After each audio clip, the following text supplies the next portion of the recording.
सो जब Yeah. आपको failure मिला तो सर आपका जो माइंडसेट था वो कितना स्ट्रांग था? How important is mindset in your initial days if you have got the vision?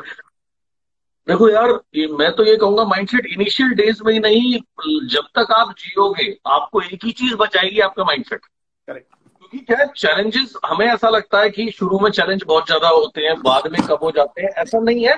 Challenges के स्वरूप बदलते रहते हैं। या बिजनेस के अलावा लाइफ में भी चैलेंजेस होते हैं, मतलब बिजनेस के बाहर भी एक लाइफ होती है। तो देखो, चैलेंजेस तो हमेशा थे, हैं और रहेंगे। और मैं हमेशा कहता हूं, जब एक छोटा बच्चा होता है तो उसके लिए सबसे बड़ा पहला चैलेंज क्या होता है? उसके लिए सबसे पहला चैलेंज होता है उसको स्कूल जाना, सुबह उठना बहुत बड़ा चैलेंज होता है। जितने भी आप जो छोटे बच्चे होते हैं, 6 7 8 9 10 साल, जब आप उन्हें उठाते हो स्कूल जाने के लिए, तो लाइक आई रिमेम्बर माई सन, वो आज भी पोटी में बैठ के सोता है। पहले 15 मिनट 20 मिनट लगते हैं उसको, तो वो उसके लिए एक चैलेंज होता है। फिर वो छोटा सा बच्चा स्कूल जाता है, उसके लिए होमवर्क बहुत बड़ा चैलेंज है। फिर वो बच्चा थोड़ा सा बड़ा होता है कॉलेज में, तो फिर कॉलेज में करियर बनाने का चैलेंज आ जाता है।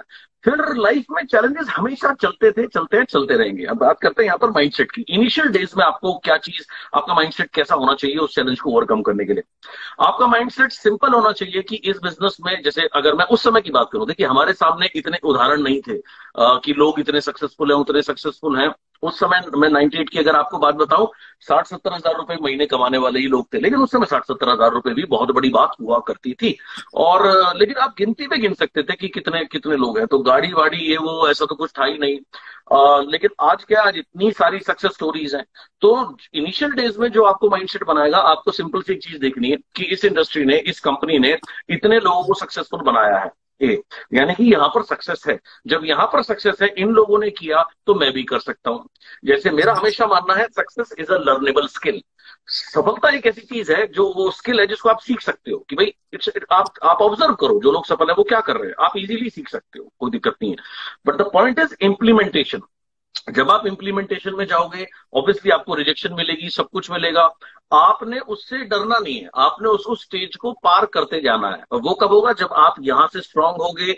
एंड जनरली क्या होता है, हम लोग इमोशनली बहुत वीक होते हैं। वो अप्रोच करते हैं अपने किसी फ्रेंड को, किसी रिलेटिव को, जब वो उनका मजाक उड़ाते हैं या वो उसको एक्सेप्ट नहीं करते, तो हमारी ईगो हर्ट हो जाती है। We should look at it professionally, right? Correct. कि मैंने आपको ये चीज बताई, आपको ये चीज समझ में आती है, बढ़िया, नहीं आती, it's up to you, but I will keep on going. So this should be the mindset. उस समय के मेरे जितने भी दोस्त थे, मैंने सबको ये बिजनेस बताया, और कोई भी मेरे साथ इस बिजनेस में नहीं आया।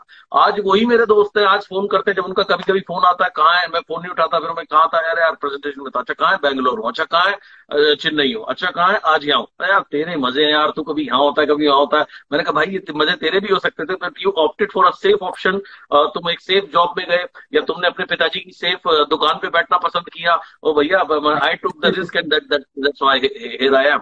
सो वो माइंडसेट होना कि come what may, I mean I will become successful. और हर एक नो के बाद में दुगनी डिटर्मिनेशन से जाना, दैट इज, सो इस टाइप का माइंडसेट है जो आपको हमेशा हेल्प करेगा आगे बढ़ने में।